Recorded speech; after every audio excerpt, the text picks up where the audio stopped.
Okay, well, hi. I've been wanting to talk to you for a few days, and I've been thinking about how to have the conversation with you. And first off, I want to say how happy I was to find out you were number one, seeing a doctor, and number two, I was super happy when I found out you were going to get some medication that will help you feel better.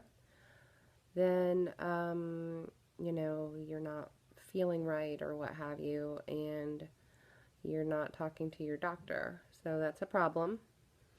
Um, the medication that you're on, I have looked it up, and it is a very safe pill, very widely used.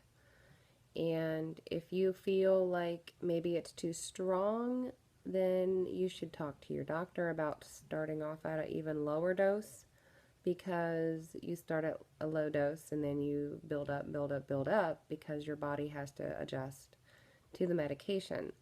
And getting used to a medication like that, it can take a few weeks of feeling blah.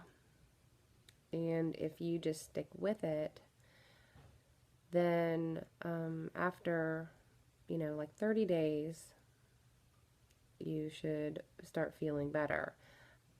However, if you are taking it and you abruptly stop taking it, that will make you feel even worse because your body has to be weaned on and it has to be weaned off. And if you don't taper off the medication, then you'll feel horrible. And then um, that's just not going to work either. So you need to talk to your doctor. Which leads me to the fact that I should not even be on speaking terms with you right now. But you're my mom, and I love you, and I've been trying to help with these issues you're having. And I've been trying to be nice and keep things peaceful, but it's not working. So let me tell you this. You're my mother, but the way that you talked to and treated my husband in front of our children is unacceptable. I will remind you that you called my husband, Brian, a prick. You cussed him out. You gave him the finger. You told him that you wanted to beat his ass and put your fist in his face. And then you said you wished you had a gun. And that your daughter could do 100 times better than him, all because Brian said to James to not act that way after James had been kicking dirt all over people repeatedly after being told not to do it. And I guess you didn't like him talking to him and disciplining him, even though half the times I've ever talked to you about a problem one of our kids is having, you say, "Oh, you need to beat their ass. You need to spank them," and which that doesn't solve any problem. So it's none of your business how we raise our children, by the way. And we're obviously doing a pretty good job because they're really wonderful kids with no real behavior issues. But we will discipline them as we see fit, and I think we're doing okay with that. Um, but let me tell you, Brian is a great man. He's a wonderful husband, and he's an amazing father. He treats me like gold. He treats me with respect, and he loves all of our children equally, and he spends time with them, and he's a good man. Um, and he adores me, and he adores our children. And for my mother to speak to him that way really hurt him and really hurt me. And you did all this in front of your grandchildren. Your grandkids had to see grandma act that way and talk that way to their father, which is not cool. Okay? Um, and I will say you did ruin Christmas for you. You ruined it for Jim. You ruined it for me and my family. You know, the kids had a nice Christmas. They enjoyed their day. But how do you think I felt explaining to them where Grandma and Grandpa went when they asked, "Where's Grandma and Grandpa?" Well, they had to go back to Texas, and they asked me, well, they didn't even say goodbye?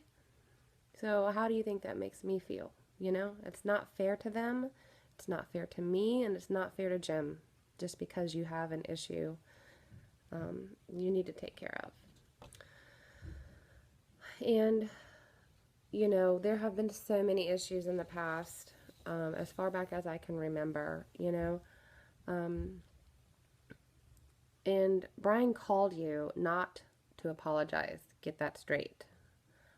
He did not call you to apologize. He called you after I begged and I pleaded and I cried to him because it was important to me that if there was something to happen to you, something to happen to him, I wanted there to be peace between the two of you. But you obviously don't care about that. And you don't really give a shit, I guess. I don't know. He should not be sorry for anything because he did nothing wrong. You attacked him in front of our children and your grandchildren, and it was embarrassing. And I cried and I pleaded to him because I wanted there to be peace between the two of you, and that's my fault. I shouldn't have had him call you because you just aren't taking it seriously, I guess. But it goes back so many times. I can remember James's first birthday. I had to call and plead with Jim because when James was 8 months old, you came over and brought a snack, and there was plastic on the table within his reach, and Brian took it and put it in the trash because he was scared James would grab it and put it in his mouth and choke on it.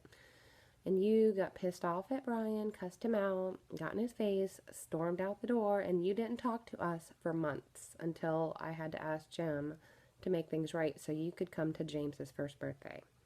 James's fourth birthday, you showed up and kept bugging me about, well, when are you going to serve the food? When is the food going to be ready? People are hungry. I'm hungry. When are we going to eat? When I finally said, Mom, I'll serve the food when I think it's time. And you got pissed off at me and you walked out the door on your grandson's birthday. You've gone crazy on a lot of people, Mom.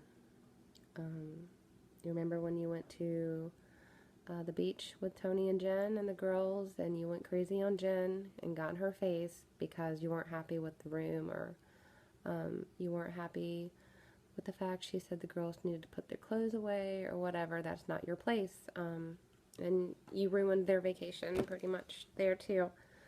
And most recently, you went to lunch with the ranchman's wife, and at a buffet, you wanted a to-go box for your food, and they said, no, we don't allow that because no buffet allows to-go boxes for their food because that's just not policy. And you went and cussed out probably the waitress and the restaurant people and embarrassed the ranchman's wife, which is not cool, Mom.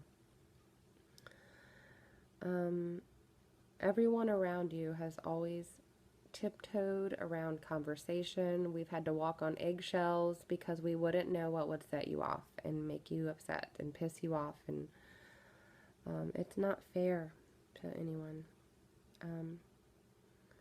You can never just sit down and spend real quality time with people.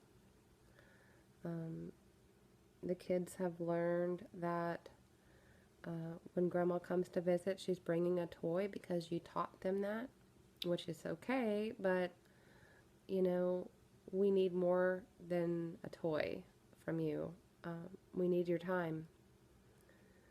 They want your time. They want quality time with you, and you are just on the go all the time, and you just show up and drop off toys, and, you know, you don't play with them, you don't talk to them, you don't ask them questions, and you don't spend any time with your grandkids or anyone, really.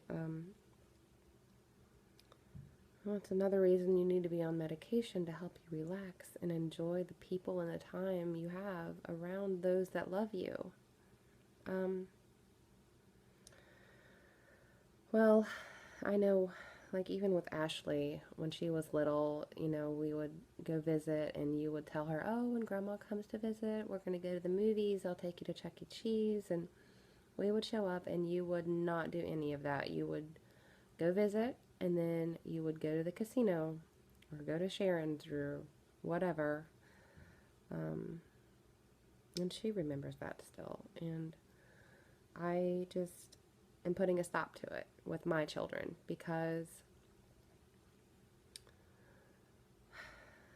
I'm not going to let it happen anymore.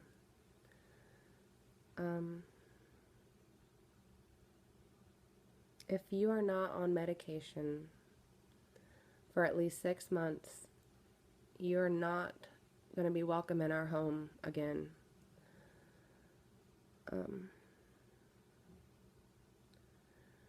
I will never have you act that way to my husband in front of my children again. It is not appropriate. And if I hear of you saying one nasty, mean, or ugly thing to my dad and your husband, I will not have it. He deserves respect and positivity from his wife, especially now, more than ever. And I know you've always had a heart of gold, and you've always done things for people, and you're a sweet woman, but we all deserve a little bit more of that heart of gold from you, and that's what we want. We want that heart of gold. We want to spend time with you and just enjoy our time together. And so please get your shit together and do it for us, do it for you, do it for Dad and everyone that loves you, because we all deserve so much more. And that's it. Let me know.